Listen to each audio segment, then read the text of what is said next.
ভাইয়ের কাছে দেখেছি। আমি মোস্তফা কামালের বিভিন্ন ধরনের দেখেছি, তার ভিতরে বুদ্ধিমত্তা কিংবা এন্টারপ্রেনার হওয়ার যে একটা আলাদা কোয়ালিটি লাগে, ক্যারিজমা লাগে, সেটা তার ভিতরে আমি দেখেছি। ইনি আসলেই একজন উদ্যোক্তা। যেসব প্রসপেক্টিভ সেক্টরগুলোর কিংবা আইটেম যেটা প্রডিউস করবেন, যেটা কিনবেন, যেটা বিক্রি করবেন, সেই সম্পর্কে তা চিহ্নিত করার বিরাট ক্ষমতা। উদ্যোক্তা হিসেবে উনি তো রিস্ক নেনই এবং খুবই কারেজিয়াস, আমি দেখেছি খুবই সাহসী। ভীষণ থাকতে হবে, ভীষণ না থাকলে, স্বপ্ন না থাকলে মানুষ কোনো, আমার মনে হয় না যে কেউ সাকসেসফুল হতে পারছে। স্বপ্ন থাকতে হবে এবং তার সাথে সাথে তাকে কঠোর পরিশ্রম এবং যুগোপযোগী করে আপনাকে ভাবতে হবে। আমি বলবো আমাদের বাংলাদেশে অনেক বড় বড় গোষ্ঠী যেগুলো আছে, যেমন আপনার স্যামসনের চৌধুরী সাহেব, তো ওনাকে আমি একজন আদর্শ ব্যক্তি মনে করি। আমাদের পিএসপির সুবি মিজান সাহেব, ওনাকে আমি আদর্শ মনে করি। আজকে পার্টেজ গ্রুপের হাশেম সাহেব, তারপর সিডি গ্রুপের চেয়ারম্যান সাহেব, আবুল খায়ের গ্রুপের কাশেম সাহেব, আমি মনে করি বাংলাদেশে অনেক অনুকরণীয় ব্যক্তি আছে। দেখেন, নীতি এবং নৈতিকতা এটা তো অপরিহার্য। ব্যবসার ক্ষেত্রে নীতি যদি না থাকে আপনার, তাহলে নীতি এবং নৈতিকতা না থাকলে আপনার তো এটা সুদূর প্রসারী হতে পারবে না। ব্যবসায়ীরা দেশে অনেক ইতিবাচক এবং দেশের অর্থনীতিতে অনেক অবদান রাখতেছে, এগুলো স্বীকার করতে হবে এবং এদেরকে আরো প্রমোট করতে হবে।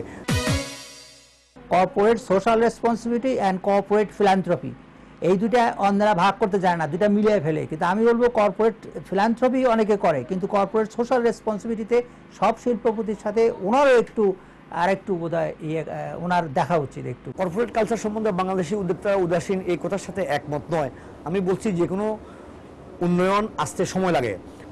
দেখুন, সিএসআর একটা গ্রুপ যখন বড় হয়, প্রত্যেক গ্রুপের আমি মনে করি তাদের সোশ্যাল কর্পোরেট রেসপন্সিবিলিটি আছে এবং এটা অনেকেই পালন করছে। আমি মনে করি ইউরোপ আমেরিকার উদ্যোক্তা থেকে আমাদের উদ্যোক্তারা অনেক বেশি সাহসী, অনেক বেশি জ্ঞানী, অনেক বেশি তারা ত্যাগী। তা এবং আমাদের যে যে সমস্ত উদ্যোক্তা, নতুন প্রজন্মের উদ্যোক্তা আসছে, তারাও অনেক বেশি সাহসী। আমি মনে করি আমরা ইউরোপ আমেরিকার থেকে কোনো অংশে পিছিয়ে নেই, বরং তার থেকে আমরা অনেক আগে আছি। আমাদের উদ্যোক্তারা অনেক বেশি সাহসী। আমাদের দেশের যে ইয়ং এন্টারপ্রেনিয়র যারা হতে যাচ্ছে বা হবেন, বা সাকসেসফুল প্রফেশনাল হবেন বা বিজনেসম্যান হবেন, তাদের এখান থেকে এই জিনিসটা শেখার দরকার যে আপনি দি স্কিলস, এগুলি you can get it from the market. Skills you can get it, capabilities you can get it, but the right attitude যেটা দরকার একজন এন্টারপ্রেনার হওয়ার জন্য, you have to have that attitude এবং that will take you to the success. প্রিয় দর্শক, আমরা জনাব মোস্তফা কামালের নিজের কথা এবং তার ঘনিষ্ঠজনের কাছ থেকে শুনলাম।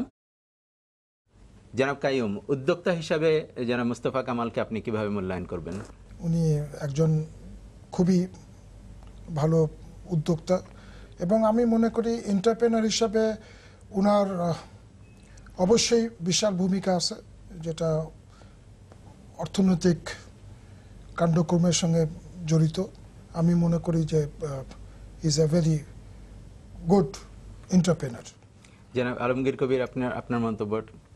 একেবারেই নবীন যারা উদ্যোক্তা হতে চান, শিল্প কারখানা করে দেশে অবদান রাখতে চান, আমি বলবো তাদের জন্য একজন মডেল মোস্তফা কামাল। কারণ উনি অনেক পরিশ্রম করে আজকে এই অবস্থায় চলে এসেছেন এবং ওনার অন্তরে এবং ওনার ভিশনারিতে শুধু একটাই জিনিস, সেটা হলো কিভাবে শিল্পায়ন করা যায় এবং অনেক কর্মসংস্থানের ব্যবস্থা করা যায়। ধন্যবাদ জনাব আলমগীর কবির এবং জনাব আব্দুল কাইয়ুম, আমাদের এখানে কষ্ট করে এসেছেন, আমাদের অনুষ্ঠানে সময় দিয়েছেন এবং অত্যন্ত প্রাণবন্ত আলোচনা করেছেন। আপনাদের দুজনকেই ধন্যবাদ জানাচ্ছি কোর ভিশন ফর বিজনেসের পক্ষ থেকে এবং আরটিভির পক্ষ থেকে। আপনাকেও ধন্যবাদ এবং দর্শক শ্রোতা যারা দেখেছেন তাদেরকেও আমাদের সিমেন্ট ম্যানুফ্যাকচারার অ্যাসোসিয়েশনের পক্ষ থেকে ধন্যবাদ জানাচ্ছি। আমিও দর্শকদেরকে ধন্যবাদ জানাচ্ছি। ধন্যবাদ।